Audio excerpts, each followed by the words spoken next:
Pappy, game director at God Ascension. What you're about to see is a making of video that we've been shooting over about 2+ years. It gives you a good idea of the inception of an idea all the way through to the final product. Keep in mind that this is a work in progress. Enjoy.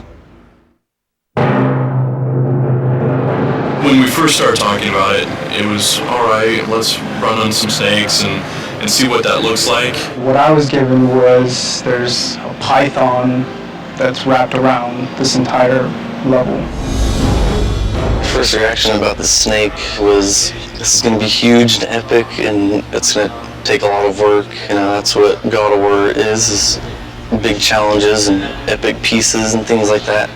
These are initial concepts of head designs. For instance, this one's more stylized. This one's a little bit more serpent, dragon-like, and more kind of ancient looking, kind of more mechanical. So I went through lots of variations on scaling patterns. Some of these show a little bit more direction, some are more stylized. Trying to keep the overall feel of python stripes. And this one's the most finalized version.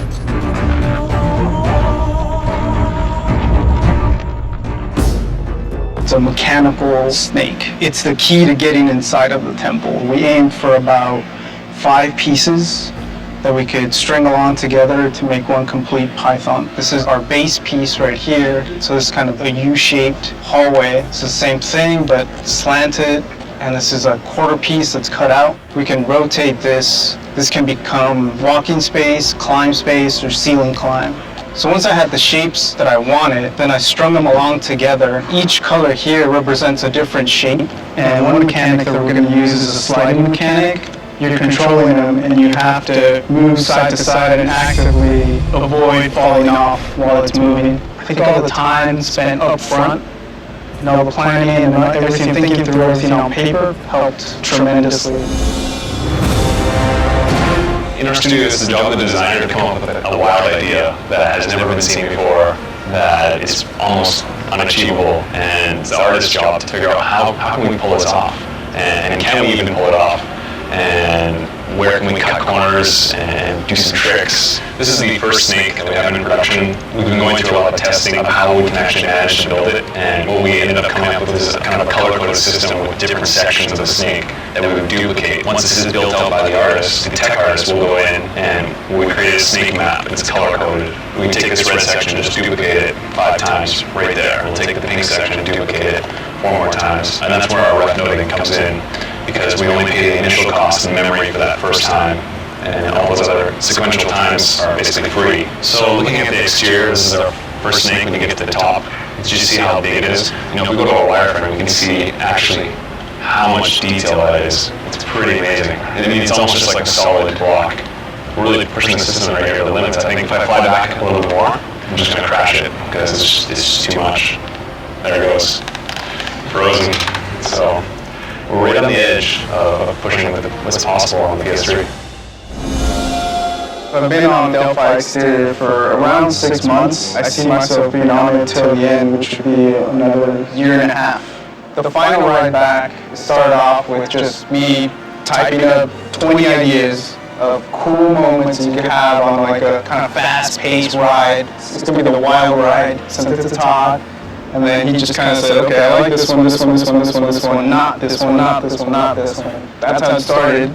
So this is one of them where it's really rough and probably no one can tell what's going on except me. There's obstacles in the environment, so if you don't move, they brush you off. There's another one that we have where you're sliding and you see it kind of curling and going ahead below you. You get this big jump, a very cool moment that we had. Once Todd was happy with those, I went back to paper and then I took those moments and laid out how I wanted to tie them all together. And I just laid it out on the timeline. I continued and made actual paths, stringing everything together. So once I was happy with one of them, then I took it back to the editor and built it out. Here we have that section where you're brushed off of it. You slide on the environment. You can see it twisting below you. You jump and land back on top. The challenge was figuring out a way to have it all make sense. I always imagined something big and grand like it is. Delphi exterior is coming together. It's obviously using our Titan tech in a different way that players never seen before, and this is a big wow moment. This level is like an insane amusement park ride.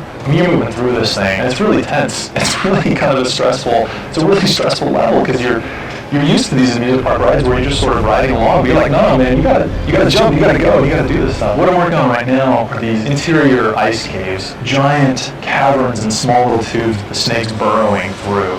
I'm working on some of the architecture and also some of these big, giant, massive chains that are helping to propel the snake along. One of the interesting things we have is the technology's height map, where I can layer on the snow in a very realistic way. One of the great things is you can actually sit inside all of the little cracks. Previously, it would just lay on top of it. One of the other interesting things is ice technology. I have this layer of ice that sits on top of the brick, and with this height map tools, you can really make it feel like the ice lays inside the cracks, and I have the ability to add variation to this thing.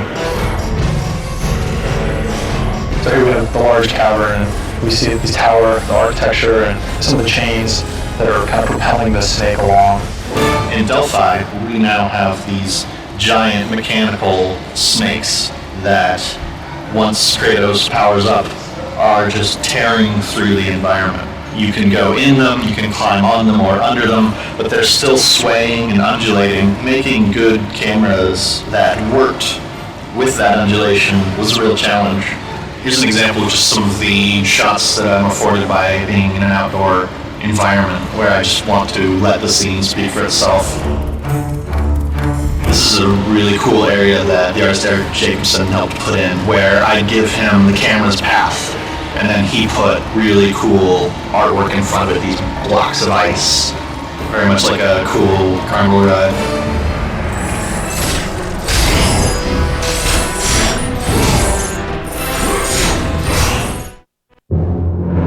A lighting artist basically populates the world and brings it to life. I always consider myself kind of a painter, but I paint with light. I think it's incredibly important. It's kind of the unifying element. It brings the textures and the models, and it brings it all together and gives it atmosphere, a mood, and helps tell the story. So you can see all my lights in this file right now, and some of them have really small radiuses, but I can also see them in Maya.